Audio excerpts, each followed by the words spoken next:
Jota saiu do Brasil em 1994 para tentar a vida nos Estados Unidos, com apenas $450 no bolso. Que acabou no quinto dia, tanto é que eu dormi na rua lá em Orlando, né? Porque eu não consegui emprego em Miami, peguei um ônibus e aí fui para Orlando, sem saber falar inglês. O cachorro mordeu minha perna, the dog nheco nheco my hibernation. Não sabia nada, procurar emprego, não consegui nada, aí fui para Miami, downtown, no centro da cidade, aí eu consegui o meu empreguinho.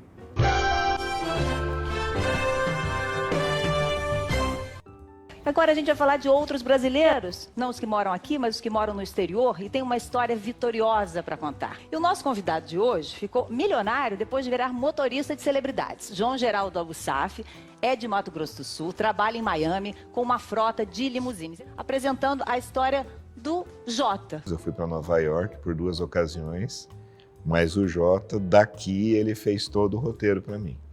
Indicou onde ir, onde não ir, o que fazer e o que não fazer.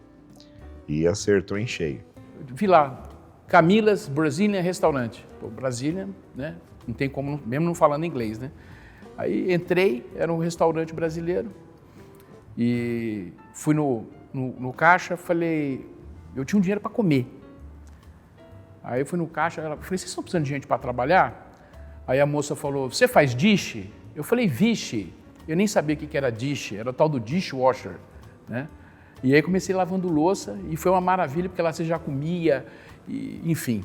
Mas nesse dia eu fui dormir num hotel, na frente do restaurante, e a gente acha que as pessoas têm obrigação de saber as suas necessidades, né?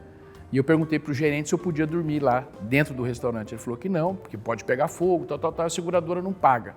Posso dormir dentro de um carro de vocês? Também não. Pode acontecer, mesma coisa, mas tem um hotel ali. E eu tinha $60. E o hotel era $65 plus tax, mais a taxa do governo. E era um indiano, eu não falava nada inglês. Eu falava discount, ele no discount, no discount. E aí eu tive que dormir na rua, na minha quinta noite nos Estados Unidos. Foi uma experiência assim, olhar para o céu e falar, o que eu estou fazendo aqui? Eu nunca tirei um prato da mesa da minha casa, né? Eu estava lavando 2, 3 mil pratos por dia, com o resto de comida dos outros. Eu fiquei 11 meses nesse restaurante. Comecei como lavador de louça, aí eu lavava a louça e fazia faxina no restaurante também, para ganhar mais. Aprendi a fazer as sobremesas, a fazer o arroz e repunha a comida do buffet. Então eu entrei lá ganhando $4,25 a hora, saí de lá ganhando $11,25. Isso em 11 meses, quer dizer, todo mês, e limpava os banheiros, que ninguém queria limpar banheiro, né? Porque banheiro é um negócio difícil de você limpar, ainda mais um restaurante que recebia 2, 3 mil pessoas por dia. E um desses dias que eu estava repondo a sobremesa no buffet, veio um senhor português, falou, olhando assim um pudim, ele falou, esse pudim é fresco? Eu falei, é fresco, quem fez não é fresco, e o senhor pode comer que eu garanto. Aí ele começou a dar risada e falou, eu estou precisando de um motorista, você conhece bem aqui a cidade? Aí eu peguei e falei assim, olha, conheço na palma da minha mão, porque eu já não queria mais ficar. Mas na verdade eu conheci, era o ponto de ônibus da minha casa e o ponto de ônibus do restaurante. Só, mas não conhecia absolutamente nada. Quando é que você pode começar? Eu falei dia 2 de janeiro. Eram 9 vans, todas vermelhas, todas iguais, só que uma era limpa, a outra era mais ou menos. A outra era sujinha, aí tinha um motorista com a camisa para dentro da bermuda, outro não, um fazia barba, outro não fazia, um dava a mão para as senhoras entrarem dentro da van, porque a altura da van é muito alta, outros não. Aí eu falei, eu quero ser o exemplo disso aí, eu quero ser diferente. Achei no mercado um banquinho, comprei o banquinho, eu já colocava o banquinho, dava a mão para as senhoras. Introduzi a água dentro do carro, de graça. A água custava 50 centavos, eu sempre ganhava uma gorjeta. Então tinha uma aguinha gelada para o passageiro, né? Então você começa a fazer a diferença. E a minha van eu lavava todos os dias. Então ela era diferente das outras. Quando você vê a história dele nos detalhes, em que todos os momentos, todas as oportunidades que ele teve, ele fez diferente, ele pensou diferente, ele trouxe algo mais para aquela atividade que ele estava fazendo, eu tenho certeza que em qualquer momento da história ele se daria bem. né? Por isso que eu falo que é um grande legado a história dele. Fui numa loja de perfume e falei pro dono, olha, eu tenho aqui 40 pessoas por semana. Se te interessa essa brasileirada, me interessa. Aí eu falei, você dá alguma comissão? Dou. Eu falei, então tá bom. Então aí eu pedi autorização pro dono da empresa, ele autorizou. E aí a minha autorização era perfume. A minha autorização, a minha gratificação. Aí eu era o gordinho mais cheiroso do sul dos Estados Unidos, passava um perfumão. Então a pessoa quer ir aonde? Na van suja, na van que o sujeito não pega na mão da pessoa, ou na van do gordinho simpático que pega na mão e auxilia e dá uma aguinha gelada, essa coisa toda. Então eu fui começando a fazer a diferença. O João, bom, para mim ele é João, né? O João sempre foi de vanguarda. Ele sempre estava à frente do momento. Você é o novo gerente da empresa. Então, 6 meses depois, eu estava morando em Miami e já era o gerente da empresa. Eu sei do Tim Maia porque ele conheceu o Tim Maia de verdade e o Tim Maia é o ídolo dele há muito tempo. Então, essa do Tim Maia é fantástica, né? Dirigiu para o Tim Maia em Miami e mostrou tudo para o Tim Maia. No final o Tim Maia acabou dando, acho que 16 CDs autografados para ele, uma coisa desse tipo. Eu tinha acabado de comprar meu primeiro carro comercial, uma van grande, e aí tinha um cara em Miami chamado Bola 7, que não tinha a melhor fama do mundo. E ele viu, cara, um garoto novo ali no centro de Miami, e aí ele perguntou, quanto é que você cobra para dirigir um artista?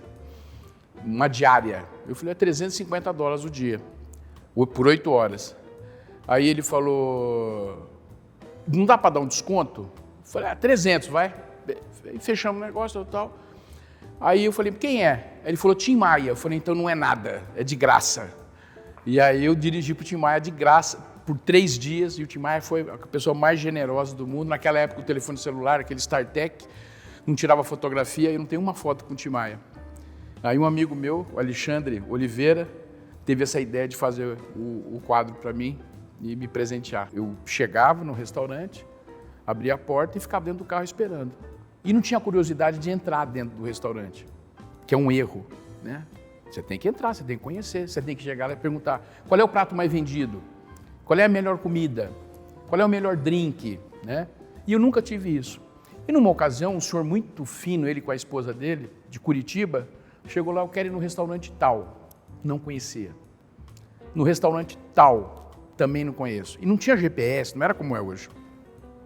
Você pega, entra ali no Google, ele fala, ó, vira à esquerda, vira, chegou. Aí eu fiquei com uma cara assim de, puxa vida, né? Já estou aqui 6, 7 anos e não conheço nada. E aí, falei, eu vou começar a entrar nos restaurantes e perguntar. Peguei uma folha de papel sulfite anotando, qual é o prato mais vendido? Esse. E aquele aqui, qual é a sobremesa? Tem manobrista? Tem manobrista. E aí fiz uma listinha dos melhores restaurantes, na minha opinião.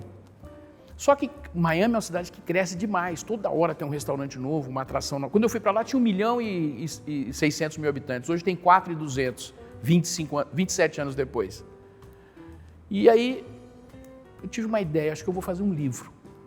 E aí fiz um guia, que até foi o Henrique Medeiros, da Slogan Publicidade aqui de Campo Grande.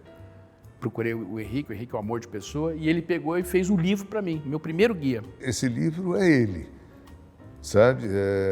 Basicamente é ele. O que eu auxiliei muito é no aspecto editorial, no sentido de troca de ideias, é lógico, isso sempre é necessário na hora de fazer. Mas o livro é a essência dele. Hoje é um dos maiores empresários de concierge e locação de automóveis de luxo em Miami, na Flórida, requisitado por celebridades do mundo inteiro e especialmente celebridades do Brasil. Nós fizemos 3 e foi um absurdo, vendeu muito, sabe? E eu dava esse guia para os meus clientes. Só que nesse inteirinho eu conheci uma pessoa que era dona de uma livraria gigante que tinha nos aeroportos do Brasil, que agora me falha o nome, esqueci.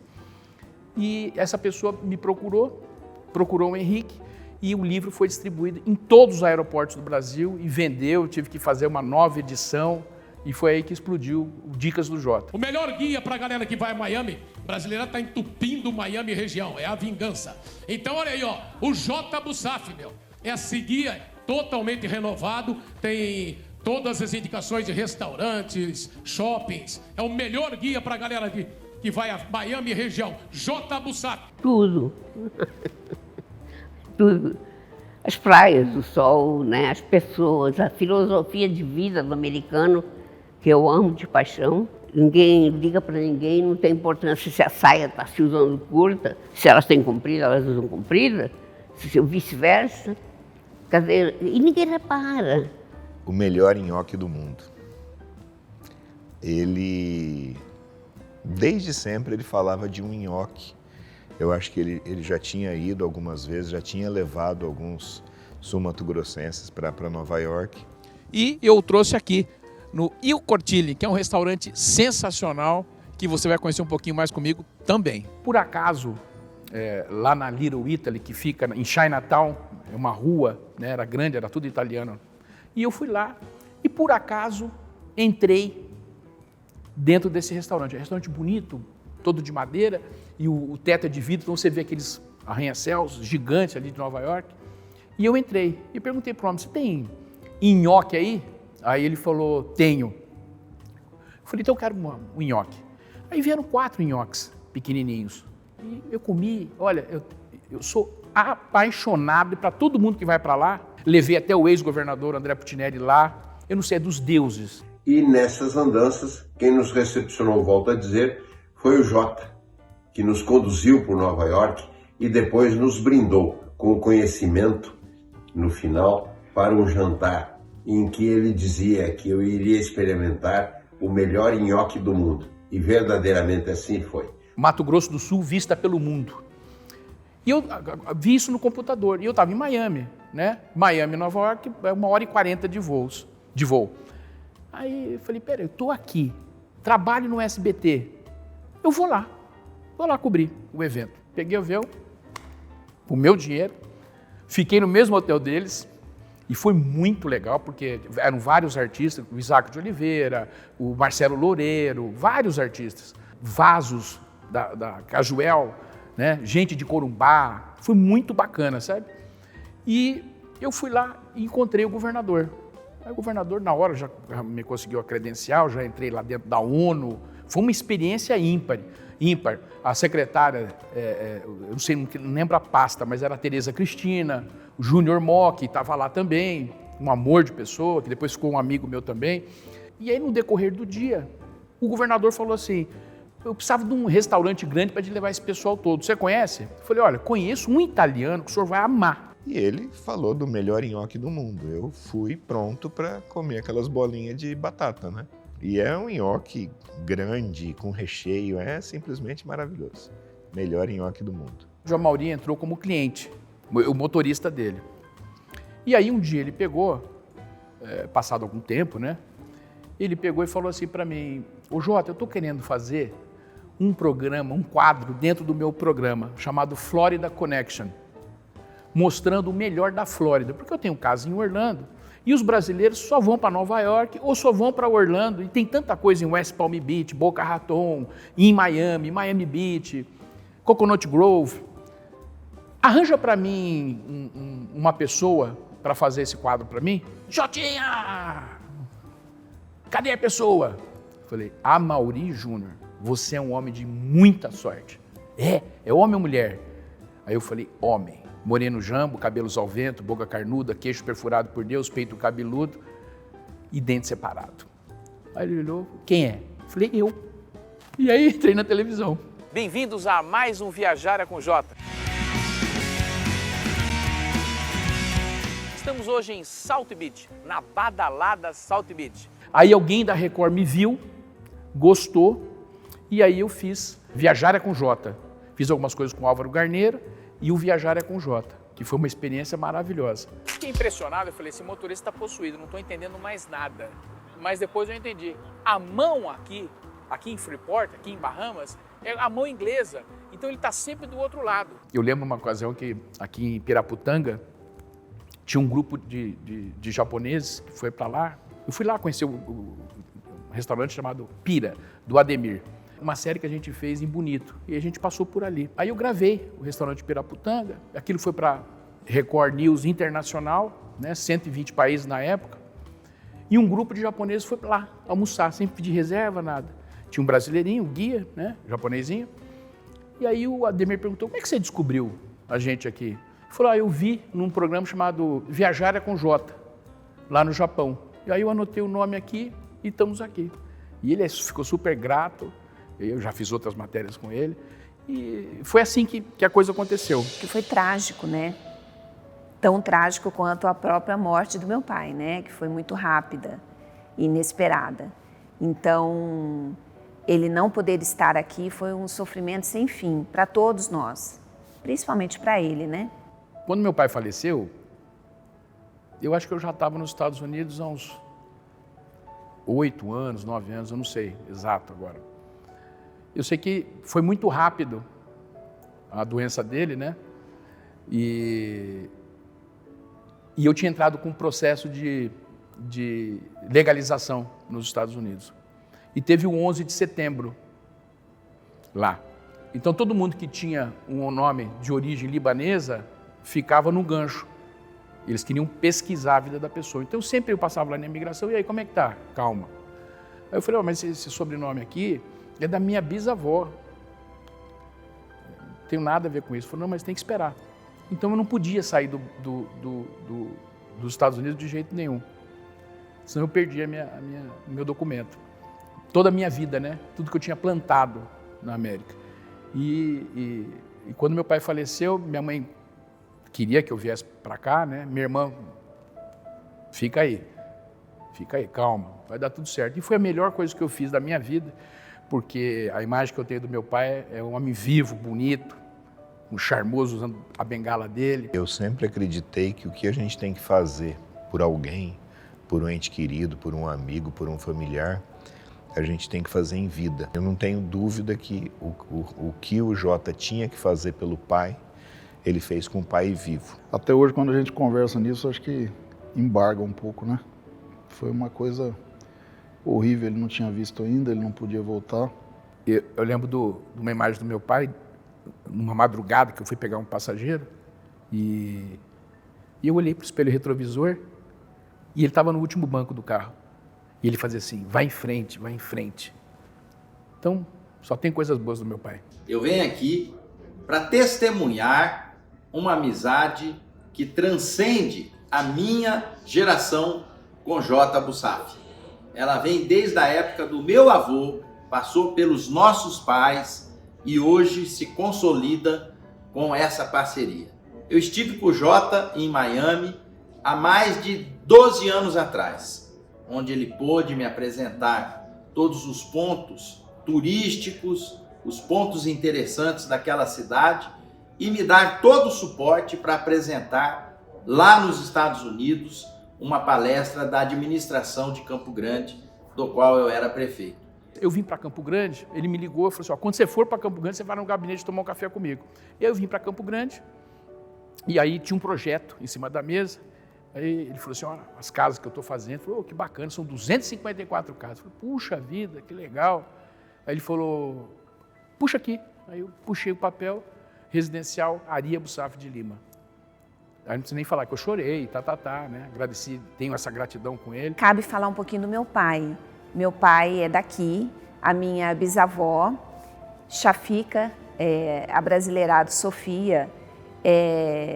Eu tenho muita honra em falar disso, porque ela é a primeira mulher do mercado imobiliário de Campo Grande, porque ela trabalhou na construção civil, braçalmente mesmo, né? Ela construiu a casa dela junto com meu bisavô. Então essa homenagem que meu pai recebeu, eu achei justíssima, né? Porque realmente tem tudo a ver com a nossa história, com a história de Campo Grande que está entrelaçada. O pai foi uma paixão, acho que até hoje, né? Foi muito rápido, né? Não deu para a gente assimilar. Foi um trauma assim muito grande, né?